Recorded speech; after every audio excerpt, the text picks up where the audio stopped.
Hi Shana, welcome to Zero to Pro. Thanks for jumping in. Just looking at your pictures, great. I'm very excited to see what you're going to do with us. We've been running now for about 6 months, and we've got a lot of people now coming through having come through the whole thing. And it's basically, without exception, people are becoming extremely talented photographers, ranging from like very good to like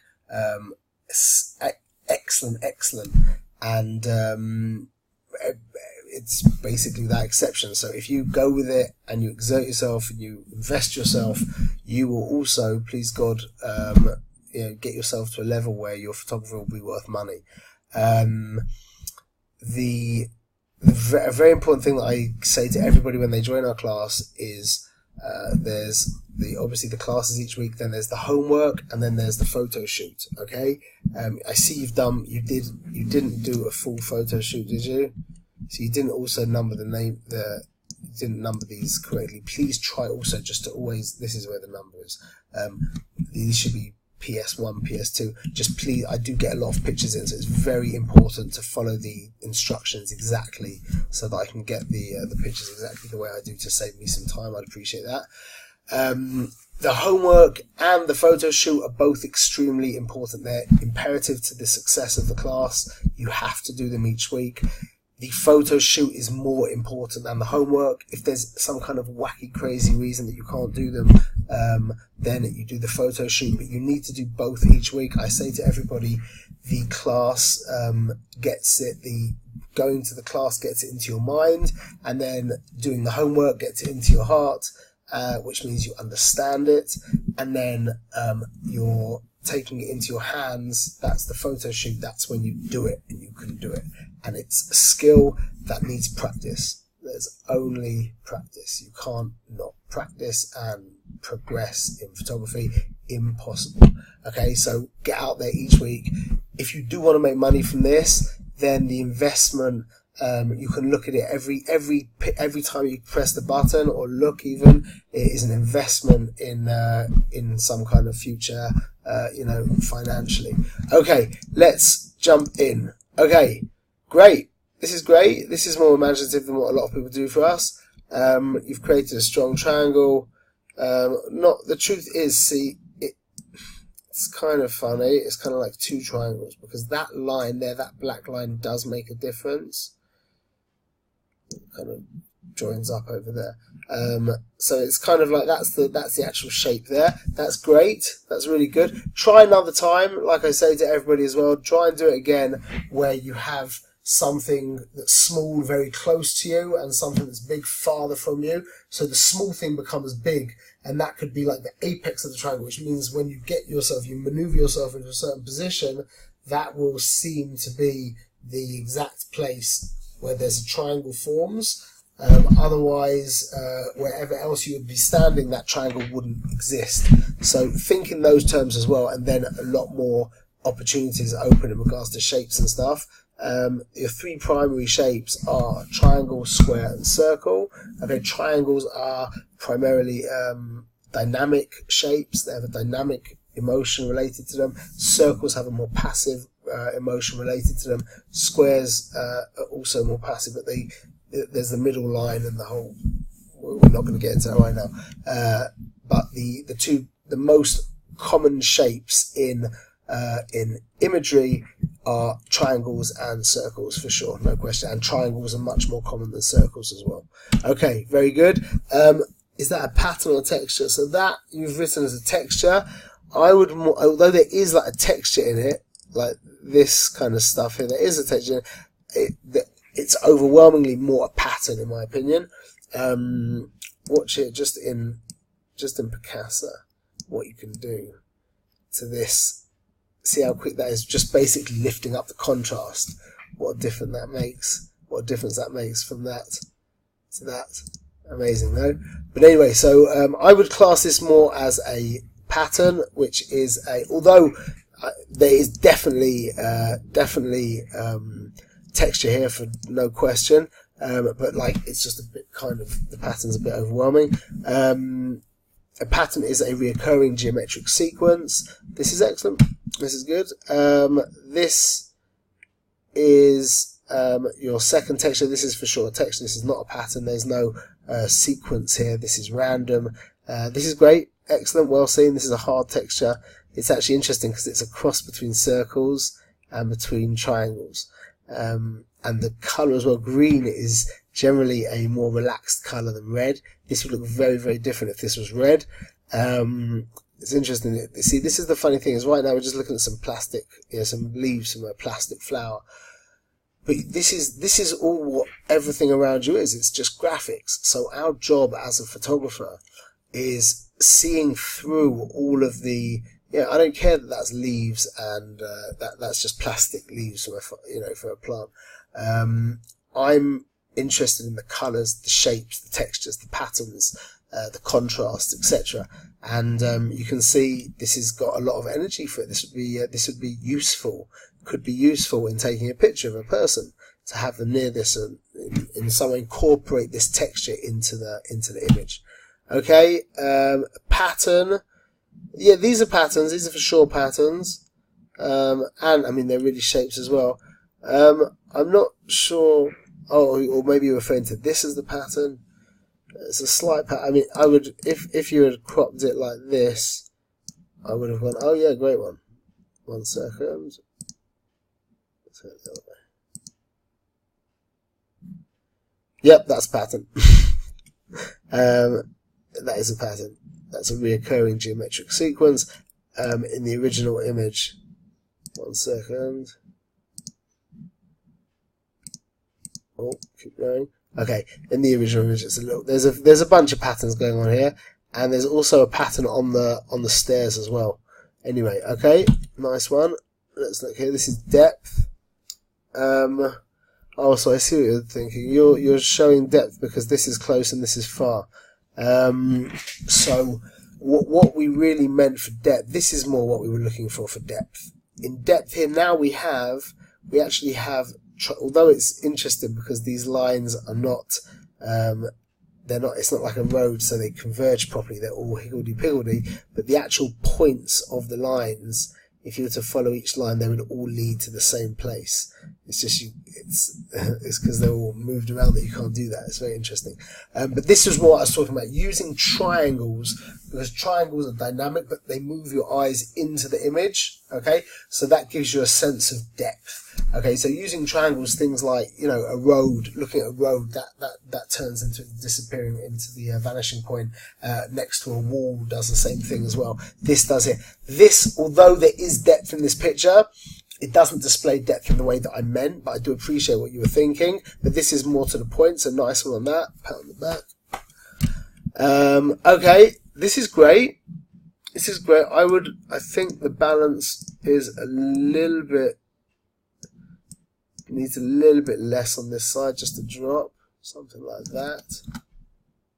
This is a sensitivity that you have to, you can hone it yourself. You really can, by looking at a picture and just feeling, is that balanced? Does that, and get out of numbers, because we don't have numbers to do this with. Usually when we're in the world of numbers, you can just take, your 10 shekels here and your 10 shekels there and say it's balanced. But there's no numbers here, so you just have to go with your feelings and to try and really feel the picture. Once, if I move me out of the way, that will definitely be distracting. If I move me out of the way and I undo the crop, you just see that that's a teeny little bit off, teeny little bit, and that just feels that little bit more kilter. Anyway, okay, so it was very close, very good. Keep trying doing it and feeling it. That's the real thing, is you have to try and feel it. Okay, this is cute. Like I say to all the people who join our class, you will look back at these pictures in about 3 or 4 weeks and think, oh yo, what was I doing? Okay, there's lots of things that are going to be improved about these pictures. They're cute, they're nice, so I'm not going to go too deep into it, because if they were fantastic, then you wouldn't be doing the course. This arm is distracting. The most basic thing here should be, this arm could be moved onto the chair over here, but this arm coming out is that's what we call it, doing. You're going to learn about that in the next class. Our point of entry, which again you'll learn about in the next class, is the eyes. Now our eye comes down here and goes doing. Yeah, it could even be that it comes this way, but either way, the actual shape of this image is like that. So it goes out of the picture, which means you end up with some kind of jarring feeling. What would happen if we crop in a little bit closer? So I would really like to cut that out, but then it's going to be very unbalanced unless we crop off her head, which I don't want to do. Or we could darken this area anyway. 1 second. What about if we crop in like this? Let's see.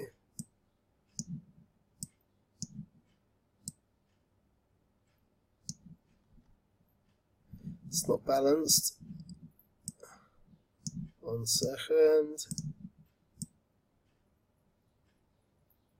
Yeah, I think we need to go. This is going to be the balance here. This is a better shot. This is less distracting. There we go. It's as it was, because there was so much more here. The face was so much a smaller part. It was less a part of the image, less percentage of the space of the picture. So I was very much being distracted. Now the face has become so much bigger that its energy is increased to the point that we don't really go over here. Okay, that's a side point. So good shot there. Excellent. Okay, this is great. This is excellent. The lighting on his face is actually about as good as it could get direct sunlit. It's actually the way his face is formed as well means it's nice. Generally, direct sunlight like this would be not a good idea. The light is coming from above in this direction. You can see the shadow formed under his nose and under his mouth. Okay, these shadows aren't particularly bad. So that's actually excellent. Again, balance-wise, this is very simple to fix. I think we just go over here like that, and we're going to see a completely transformed image. Cha-ching. Okay, so our point of entry needs a little bit more. Sorry, that's a bit better. Our point of entry is here, and we move over this direction. Again, you're going to learn about this in the next class, but that's a great shot. That really is a great shot. Nice one. Pat on the back. Okay.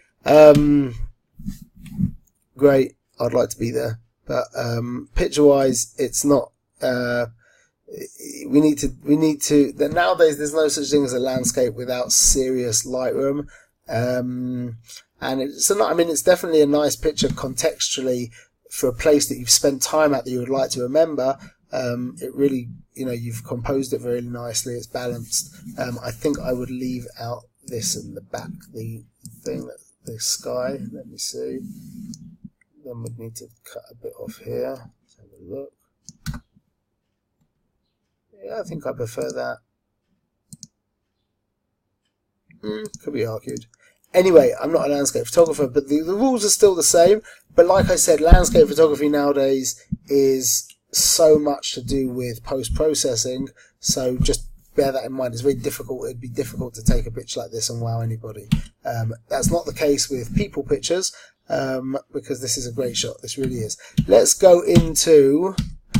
just take this one, and I'm going to show you how to do a black and white edit. Part of the course includes me taking one of your pictures each week and taking it into Lightroom and showing you what we can do. So I'm going to take this picture into Lightroom. Don't get overwhelmed by what I'm going to show you. It's going to feel like, wow, what's he doing? The Lightroom class comes up in another 3 weeks or something like that. So don't worry about that. That's not as about, it didn't save the crop that I did, so we'll crop it quickly. I'm going to turn this picture into a black and white. It's got really nice contrast. Your flash went off. You can see from her eyes. Okay, crop it again, probably similar to what I did last time. Let's just see how. Yeah, see the same crop, literally to the. It's just, the point is that it's a real thing. The sensing of the image, it really is a real thing. Just also take a little bit off the top, I think. Okay, and drop more for there. Let me have a look 1 second. Let's see how close we got it. I left a little longer here. Okay, turning it into black and white. We click over here now. You can see that is not very nice at all. The skin tones are terrible. I'm going to I'm going to go into my black and white thing over here. This is just to show you what Lightroom's about, okay? Skin tones usually in orange. Don't feel overwhelmed that you don't understand what's going on.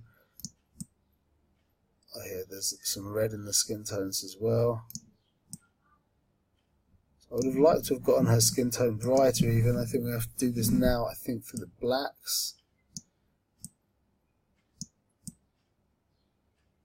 You know what? We're just going to expose it more using our brush. Okay, so now I'm just doing a local adjustment just on that area. I'm just going to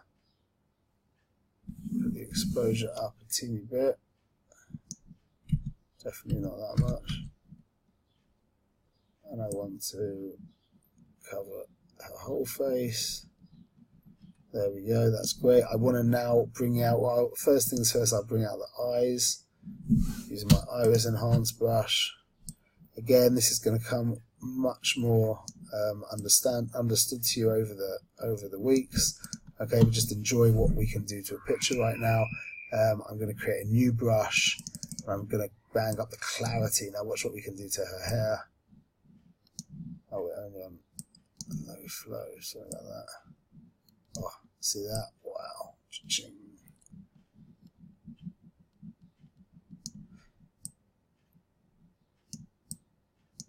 So the truth is I actually don't want to do that there. That's taking away from our face. And that as well a little bit. I want to just keep that effect closer to her face. Try and keep her in the face. Try and keep our eyes in the face. Now another thing I'm going to do now is I'm going to reduce, I'm going to darken the outside a little bit. Just drop this down. Okay, you're like, no, Shmuel, what are you doing? Cha-ching. That chooses the outside. The effect's going to happen on the outside of the radial circle. Okay, I'm going to feather it a little bit less.